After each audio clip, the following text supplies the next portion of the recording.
My name is Brittany Tillman, and you are tuned in to the best podcast in Chicago, the L Podcast. Hi, and welcome to the L Podcast. I am your host, Laniqua. You already know how we do it every week. I gotta have a special guest on the show. Can you please introduce yourself? Yes, hi everyone. My name is Brittany Tillman. I am the founder of an organization called the Black Mecca Resource. I am a financial advisor, an executive coach, and most importantly, I kind of just get black people together, unite us, pull us together to get us some economic power and free us in this world. All right, so y'all here. Y'all know what type of episode this finna be. Yes. And we finna get started. Time to build. How you feeling? I feel good. I'm happy to be here. Okay. So we gotta tap into your business. Yes. So can you please tell me, like, where did the ideas come from? Like, what made you even start? Like, Yes. So prior to starting this, I was a financial advisor at a very large investment firm. And what made me want to start this was I started to get a lot of clients who were African Americans. And I realized, being a financial advisor, when my clients would come to me, that these people were people who had recently came into a lot of money and they wanted to know what to do with it. And so as I'm meeting with more and more people who look like us, who have come into millions of dollars, I started to ask myself, okay, wait a minute, we have money now, so why do our situation still look the way that it looks? Like, why are we still in the same position in this world that we're in if so many of us are amassing wealth? And so I realized that what we need goes a step further beyond financial literacy. What we need goes a step further past stock portfolios, right? We need to be repaired. We need healing. We need to come together. We need to unite. We need to build our small businesses into large corporations. We really need to change this thing around completely. So in working there, I asked myself, if I were to leave my job, what is the best thing that I can do for my people? And that's to build a central source for us to come together, because everybody talks about us uniting all the time, right? But we're not going to all come out in the streets and just come together. We need a place. We need a central source of everything that I need when I want something, when I'm ready to build and grow and I want to connect with my people. This is what I go to. This is where I go. And that's what the Black Mecca Resource is. Okay.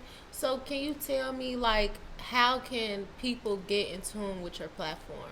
Yes, so either following me on Instagram, but mostly through email. So when people email me, I add them kind of into our network where I consistently feed things out to let people know what's going on, what's happening with Black economics, what can we all be doing individually to really further this thing along. Okay, so break down economics. Yes. I did not want to take that class in college.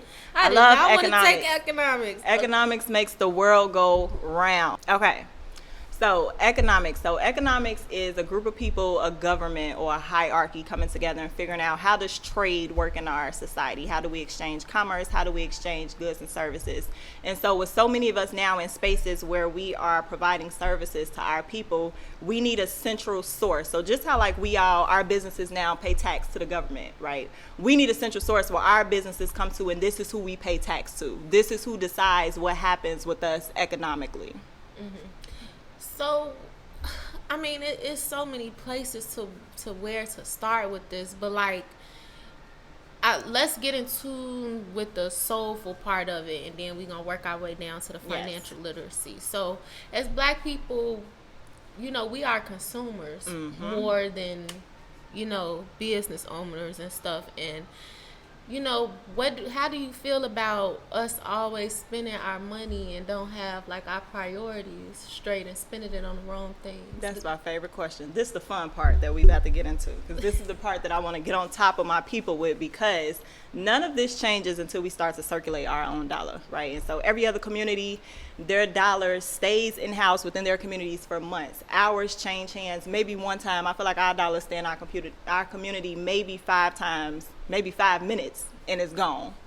And so we have to really change what we consider status symbols, right? So, like, when we reach a certain point, what makes us feel successful is the Benz, is the Balenciaga shirts, is the Chanel bags, why can't Black businesses and Black brands be that status symbol for us? Why don't I feel just as good in Black clothing as I do when I wear Chanel or whomever? So we have to change that completely as what we give value to. We determine what has value, like, so that $1,000 t-shirt that you buy is not because the t-shirt is actually worth $1,000, but we have said that this brand is worth $1,000. So we have to reconstruct our minds completely in the way that we view each other, because we actually view each other as less than. Like, we talk about how we're treated by white people all the time, but what about how we treat each other? I've literally seen people do or say certain things to me that I've been like, you would have never said that to a white person. You would have never treated a white person like that. So we have to completely reset. We have to completely like retrain our minds as to how we interact with each other. So now my mission is to tell all black people, when you see another black person, I want you to go out your way to compliment them. Go out your way to make them feel good. Go out your way to boost them up, or let them know something good, or give them something to further advance them along. Like, we have to get back to a sense of community, all of us working together. So everybody is on this wave now that we want to build empires, which is great. I love it. None of us are going to do it alone. Like, some of the most major companies in the world, they got to that place by combining with other organizations. So when we start looking at ourselves as we have everything we need, we got the clothes, we got the jewelry, we got the brains, the intellect, we have literally everything we need. But until we start looking at each other as everything we need, nothing changes. So how you, this a lot, how you even getting started? Like, what have you done to just try to bring black people together? Yes, so how did this get started? I've always loved my people. Like, I've always really, really loved my people. But I remember the first moment where I really had that eye-opening moment of like, something really has to change, like something has to give. And it was the Trayvon Martin case. And I love to talk about this a lot because we were so young when this happened, but it really hit me like a ton of bricks. Like, I remember exactly what I was doing the exact moment that that verdict was read. And I said, wait a minute, my life doesn't matter in this world. They just let this man walk free, and he just killed a little boy that looked just like me, and like scot-free, and that's it. So that was the moment I realized, like, we have to get it together. But prior to right now, we have always looked to them for the solution. We have always looked to the world for the solution. And at a point in time, I realized we literally have everything that we need. As I started to connect with more people, more like-minded people, I realized we're so educated now. We have so much access to resources. Like, we literally have everything. But it's just that aspect of seeing ourselves as that. Okay. So how do you tell a black person to see? Because we still got like bad third world conditions in our communities. Mm-hmm. Like, I could still go drive out south or out west and find some black people that just the grandma was a crackhead, yes, the daughter alcoholic, the son in the streets. He decided not to go to school. Ain't nobody in their family went to school, So coming from like a trench thing like that, you could have the resources, but you don't know what to look for. Exactly. Like, how are you getting your voice out to those type of people? Okay, so those are actually my favorite people to reach, is the people in the hood. Because for some reason, black people, once we reach a certain status, we no longer care about black problems, which is why all of our favorite celebrities literally have the money and resources to change this thing for us overnight, but they don't, because they don't care. So why do we still give these people a platform? So now my job is, I want to highlight the people that are really making things move for us, like that are really making things shake for us, the people that's gonna go back to the hood. Like, I have been spending so much time in the house really building myself, because I know what I'm stepping into and I know how difficult it's gonna be. But I'm ready to get out in the field. And when I say get out in the field, I mean go back to the hood, because I know them the people that's going to really stand behind me, like, let's make this happen. Because our people that have made it to a certain point, they don't care anymore. They have money. They have a little status. They got a little Instagram following. To hell with everybody else. Look, I'm going to be devil advocate, too. Sometimes, some of our black people can be ignorant to the situation, too. Like, ignorance is truly bliss. So how you gonna get them to take you serious? Like, I'm just curious, because I am a people person too. I fight for the people, but I am drained. Yes. Lord, I am drained by the people. Some people, no matter if you got money or not, they just don't. They don't care. I think that, like, we gotta make it cool again. Like, for so long, it was either. Like, one of my favorite compliments that people give me is, like, you are not supposed to look the way that you do and think the way that you do. Like, for so long, you have these two groups of people, right? Like, you got the, like, super Badu type of people that's really, the woke, what we consider woke, and nobody really paid them no attention because we look at them as kind of weird. But what if we like bridge these gaps, right? Where like the people that we look at as quote unquote cool, then the people that's actually speaking out. And so I know that, and I say this humbly, I've always been very well respected. People listen to me. So now I have to use my voice to do this because I know people are going to listen, because I just have a certain amount of appeal and I provide a certain amount of value to people, which is why I study so much and read so much, because I want every environment that I'm in for people to say, okay, we need her. I know that we need her because she just oozes value out of her. She's able to deliver value effortlessly, and we know that this is what our people need right now. So I'm going to be in everybody's face as much as possible. That's why I don't waste time on my platforms posting nonsense. I don't want to sit and talk about nonsense at all. I'm going to hit us over the head with this all day long, with everything we do, with everything that I say has to be about further advancing my people. Mm-hmm. Okay, so let's get into financial literacy. Yes. Where to start? Where should our money be going? Where do we even begin? Okay, so there's so much to financial literacy, and actually where we should be placing our money changes so much with the time. So what I'm going to talk about is what we should be doing with our money right now for this present time. So prior to doing what I do now, every time somebody would come to me and say, what should I do with my money? I always put people into a stock portfolio, right? But we can buy up stock portfolios in record numbers, and that's not going to change anything for us. So where can we put our money that is actually going to change things for our people? And that is investing into our businesses directly. So a lot of financial advisors are going to tell you, hey, go buy up $5,000 worth of stock in Apple. Well, what the hell is Apple doing for us? What is Apple doing for us? But we got 10 small businesses in our communities that need that $5,000. Go give it to them. But we need somebody to actually make that transaction happen. So like my focus right now is private equity. So that means investing into private companies and growing them into larger organizations. So companies that are already listed on the stock market, those are public companies, but I focus on the private ones. So these are your smaller businesses. These are majority of the businesses within our community. And so I tell people, if you got some money put aside and you want to do something with it and you want to grow it and you actually want to make a change for your people, because if you just want to grow your money, I could tell you the stocks to go put it into, you could do money markets, you could do real estate, all this other stuff. But if we want to really make a change for us, we have to invest directly into our businesses, meaning literally go put that money directly into the hands of our business owners, because I'm going to come in afterwards to that business owner and say, okay, now this is what you do with that money. This is how you deploy this money in the best way possible to grow this organization. So it starts with us. Yes, we got to save. Yes, we got to budget. Yes, we got to live below our means. But we have to create centers of like circular economics. So if you and all your friends are doing different things, you got a podcast, you got friends that do different things, how do we now all help each other? How do we utilize our resources to circulate our money within this circle, if that makes sense? So financial literacy, the most simplistic place for us to start is group investing, pulling together our money with the people around us. Because, yeah, I may not be able to do much with my little $500, but if I got 500, you got 500, you got 500, you got 500, now we can make some stuff shake now. Like, now we can go to that storefront up the street and say, okay, now how can we invest in you to grow? Okay. I like the sound of that.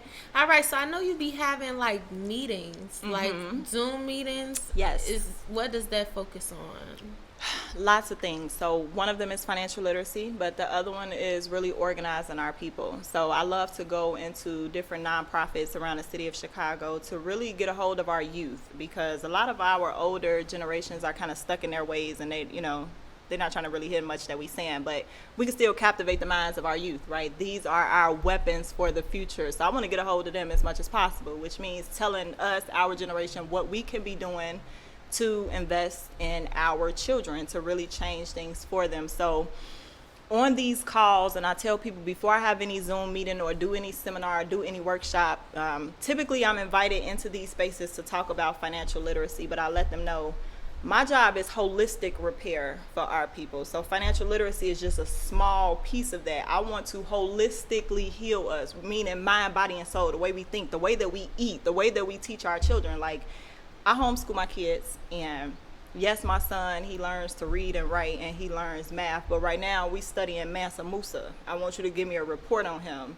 And next week is going to be Bob Marley. And these are the things that I want to show the people around me, my friends. This is what we supposed to be doing with our kids, weaponizing them, like literally making them dangerous to this world and to the future. So when I talk to people, it covers such a broad range of things. When you think of everything that we can possibly need right now to further advance us, that's what I'm going to talk about on them calls. Okay. So what made you homeschool your kids? I knew that our education system was trash, and I mean completely trash. Like, everything that I'm doing now, all the pertinent information that I have now, none of it came from our school system. Not a single piece. And I realized, and this is what really made me want to homeschool my kids. I watched the Malcolm X movie for the first time a couple months ago. Why in the world have I been in school my whole life and we've been taught about slavery, we've been talking about Martin Luther King, we've been taught about all these people? Why weren't we taught about Malcolm X? There's a reason why he's kept out. And so I realized, why would I send my kid into a system that they're going to intentionally withhold the information that I know that he needs to make him better in life? And he finna sit and do that for 8 hours out of the day. Have you ever in life had to use what you've learned about calculating the radius of a sphere? Have you ever used that before? 90% of the stuff, we've never used the Pythagorean theorem. Like 90% of that stuff we're never gonna use in life. So if I got 8 hours out of my day to feed into my kids' mind, I don't want it to be nonsense. I want it to be actual information that they actually need to make them better. Now, as a mother, are you, if you don't mind me asking, are you a single parent or you have a 2-parent household? Or? Yes, I have a 2-parent household. Okay. So how do y'all keep y'all energy, like, just because some parents are not able to homeschool their kids. They're not in a position to homeschool their kids, you know? So, how do you advocate for that? So, okay, I do understand that everyone is not in the position that I am, because I'm pretty much home all day. What would be your other option if, what would you tell parents, like, okay, if you can't put this knowledge into the kids yourself, like, how do they find the best school to just, get that type of information? It doesn't exist. It really, I wish that I could say we had an institution now that all our people should send our kids to, and we're going to get the information that they need, but we don't have that. So if you're not in a position to homeschool your kids, which I get it, most people are not. Like, I thank God that I'm in a position where I'm home every day to where, I kind of make my own schedule and I can homeschool them, but everybody can't do that. You have to greatly supplement what they're teaching your kids in school. School cannot be your kids' only teacher. Like, when your kids come home, you have to sit down and ask them, hey, what did you learn today? And when they tell you, you say, okay, throw this out, because that don't matter, throw that out. And now let me supplement that with the things that you actually need. Girl, that's a lot. You're doing a lot. Yes. Let me see. So I see that you had a meeting. It was real quick, y'all. She gave us a snippet on Instagram. It was with a white man, and it looked like they was sitting down at dinner, and then that was it. So what? I need to know what happened. So right now, my job is to pull together as much money as possible for our businesses. So I want to create funds, and I pull together investors who want to make change, who want to invest directly into Black businesses. So when I posted that little clip, I said on that this meeting changed a lot of things for a lot of Black businesses. It was because those people at the table were saying, how can we utilize our resources to further advance your cause? Now, how you get in the room with those type of people? Networking. Literally. From the moment that I quit my job, I'm a part of so many community organizations, so many professional networks, so many social networks, so many different things around Chicago, because I knew that it's going to connect me with the people that I need to be connected with. So every place that I've gotten to up to this point in my life has been by way of my network, by way of people I know. The plug with the University of Chicago came by way of someone who was a client of mine when I was at the bank, and now she has brought me into different organizations and things that she's a part of, and it's just a domino effect from there. So if you got something you're really trying to do, and especially if you need investors, you're trying to pull together money, there are people out here who have money that want to help you, but they're not coming to knock on your door. You have to get involved. You have to get out. You have to let your voice be heard. Use your platform to talk about the things that matter, to talk about the things that you want to do, because you never know who's looking. Like, you never know who watching, who can connect you to somebody else. And I feel like that's important because I have a platform of artists, but to be an artist, it's so many factors that play into that. Artists go work out. You got to have a healthy lifestyle of eating. Artists have to, so many artists get scammed out their money. This is important, like, to provide these, to provide these places and things. Like, that's why I try to bring people on the show that can contribute. Like, I brought a life insurance agent on here. That's important. That's Rappers extreme. is dying. Rappers is dying. Like, it's more to music than just music. You know, this is a lifestyle. So I'm glad that you are able to be on the show and talk, just have people think out the box, because sometimes people don't even know what to look for. Exactly. And this is why you made it such a good point about life insurance and just creating a certain lifestyle for us. That's why the Black Mecca Resource is so important, because where do we go when someone says, hey, I want to step into the field of being an artist and I'm ready to upgrade and elevate my life in every way possible? Where do we go? It's like, I remember I had a client before who had just got signed in the NFL, right? And I was opening up an investment account for him. I asked him what was his email address, and he gave me the silliest thing in the world. And I said, how have you made it to the NFL? You don't have a professional email address yet. And he said, because nobody told me I should. But I'm like, but you have a manager. Why didn't your manager tell you that? But his manager didn't look like us, so that manager is just waiting on a check.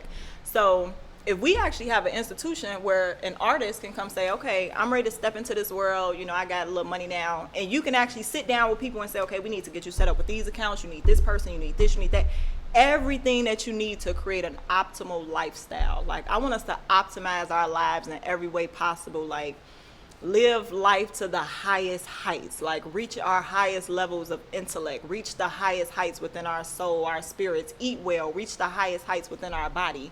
But we don't have a place designed for that. And that's what the Black Mecca Resource is going to serve as for us. So how you keep a good heart in this? Because, you know, the higher the level, the higher the, you know, the negative activities start. How do you keep your heart? You gotta it gotta be in you. I wish that I can say that everybody was just solid, but most of us are not. But I know that we all think that we are. And let me just say, I wasn't always this person. I wasn't always like this. But it came a point in time in my life where I said, you know what? I want to be the very best that I can be, the very best version of me. So I knew there was a lot of stuff within me I had to eliminate, a lot of just toxic things, and so going through that process, I've developed this level of awareness where I check myself with anything. So any thought that comes up that I know is contrary to what I'm trying to do and who I am, I check it immediately. Nobody has to tell me, Brittany, don't do this, don't say that, don't think this way, don't feel this way. Because even when negative thoughts come up, especially regarding our people, I tell myself there's no way possible that with what I'm doing I can have any beef with another black person. So if I even think a negative thought about you, if I look at another woman and I say I can't stand her, when I sit with myself later on, I'm going to say, why did you think that? Why did you say that? But it takes a certain level of internal work to gain that level of awareness. So a lot of us don't have that. So we out here just moving any kind of way. And also, we haven't sat down and set certain standards as a culture. No one has ever set us down and said, you know what, now as a people, here are the rules that we live by. This is what we stand on. These are the morals that we live by. This is our moral compass. So we out here just doing anything. Some of us are so Survival. food. And you're right, that's a big part of it. We're focused on survival, but you still got to being solid is going to get you further in life than anything else. Agreed. I mean, people love how smart I am, but the fact that people know Brittany gonna stand on business, we ain't gotta worry about her doing nothing food, we ain't gotta worry about her talking about us, we ain't gotta worry about doing none of that. That's what puts me in the rooms that I get in. Agreed. But we gotta do that work. We all gotta do that work. Look, so this been coming up in my head, and don't take this offense, but I think this is good. So as women, like, and you're a very pretty woman, attractive woman. Thank you. Sorry, you. Thank you. As women, especially, you know, women from like a lower income or whatever, and what they showing in entertainment too, we are taught we can use our features. to get in rooms, and it is a lot of women that use their features to just get in rooms. They don't really think about using their head and gaining knowledge and stuff like that. So, what would you tell a woman like that? Because you can easily probably get in the room if you ain't even know everything. You just, hey. Exactly. Hi. That is such a great question. Our physical looks is what gets us in the room, but it's not going to keep us there. So, yeah, people might say, oh, Brittany, she's pretty. I'm going to invite her here. But at some point in time, I got to sit down and talk to them. I got to sit and now show my value. I have to now actually speak. So, yeah, my looks may have gotten me there, but now I got to show you I got something going on up here. So both are good. And I used to be so far, extreme with this. I don't want people to focus on my looks, right? I'm going to try to water myself down and just cover up everything as much as possible and all this. And I had somebody tell me before, this was such a great piece of advice. They said, if you decide to take the long way around, nobody cares. There's no award for you taking the long way. Use your beauty. God didn't make no mistakes. He gave you that for a reason. Use it. But you got to couple it with your mind, with your spirit, with your heart. So yes, it's okay to have those things, but you still have to be able to provide value once you get into those rooms, which is why we got to read, we got to study, we got to invest in ourselves. When you find out why you were put in this earth, when you found out what you were here to do, you have to feed that every single day. Nah, she not lying, y'all. But once you find your purpose, it's gonna come unconsciously. Yes. Once you feed it, and then you see everything manifest, you gonna wake up and breathe it, live it, and everything. You're not gonna have a choice. It's gonna. I really don't have a choice. Yeah. I get up every day as if I gotta hit a clock, as if I gotta go punch a clock. I wake up at a certain point in time with a sense of urgency to just build me, because I know what I was designed here to do. So I gotta be as big as possible. I don't want to just do what I do. I want to be the best at what I do. I want people to say, when it comes to black people, when it comes to black issues, Brittany is the person that you know what I'm saying? So I have to show up in this every single day, even when I'm not doing a podcast, even when I'm not doing a seminar, I'm not doing a class or anything like that. I gotta walk this every single day. And so I tell people, when you're really ready to step into that, like you said, you gotta eat, breathe it, sleep it. I speak, when I first started really publicly speaking, I started by speaking in every single one of my conversations as if I was addressing a large crowd of people. So even when I was talking to my mother, when I was talking to my best friend, in those conversations, that's when we can get lax. We start cursing a lot. We start using ebonics. I told myself, every single time I open my mouth and speak, I want to talk as if I'm addressing a large crowd of people, so that when I get in front of that crowd, it's effortless. Now I don't have to force it, because this is what I do. This is how I speak in my everyday life. Okay. Y'all, we'll be doing this interview all day. We can stay here all day. I can do it all day. But y'all gonna have tell them your information again. Yeah, so you can follow me on Instagram at Watch and Take Notes. Watch N, the letter N, take notes. And I like that, because I feel like it's a lot you can learn from what I'm doing, a lot that we can learn. Or you can email me at Brittany@theblackmeccaresource.com. I definitely respond to all emails, and I would love to connect with y'all, because we got to come together. It's time for us to really further this thing along. I want to see this in my lifetime, And I love that we're recording this, because I look at, like I told the last person I interviewed, this is a process of manifestation. Once this is recorded, once it's done, once it's edited, and we bring it out into the world, we just, anything could hatch. Exactly. From So this. while we doing this, then in a couple months, I'm finna be a billionaire. Put that out there. Me too. Everybody here finna be a billionaire. Let's do it. But thank you so. Look. Thank you. I touch and agree. Let's touch and agree. Touch and agree. Thank you so much for being on the show. You still be dancing? No, y'all. She a part of House Arrest Championship in the mirror dance at home. team. What's your stage name? What was I? Quiet Storm or Silent Storm or Okay. something like that. And I feel like that is so applicable to my life right now. You know what? I think I got a video. Remember your Rook night? Your Rook night when we was with Belle and everything, and everybody got really drunk. I'm gonna have to show it to you when Show it to me. Don't post it nowhere. No. I'm not gonna post it. I know it's a video.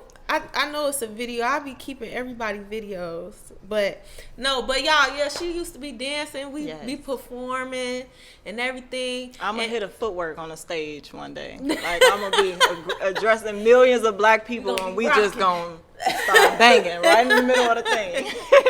And also, I found out that your grandmother, sister. Mm-hmm. My grandmother goes to her church. Yes. And we just found that out today. My grandma been going to that church for like 4 years. Yes. And just found out today. So God is rooted in all of this. Yes, it is. This was divine. Yes. Everything is divine. When you find your purpose, everything is just divine. It's going to outline itself. And don't nothing come easy. You're going to always go through stuff. The devil going to try to break you down. But you're going to become a magnet. Like you're going to start to attract the people that you like. Everything that's yours is going to begin to gravitate to you when you're not faking it, because there's a lot of people that's faking it and they really not living what they say they're about. But when you've done that work, you literally become a magnet to everything that's yours. Yep. And you could tell because you live in it. So when you be around other people, they gonna have the same story as you. If they don't have the same story as you, it's over with. They phony. They phony. But thank you so much for tuning in to the L Podcast. Thank you so much for being on the show. You for having me. And we will see y'all next week.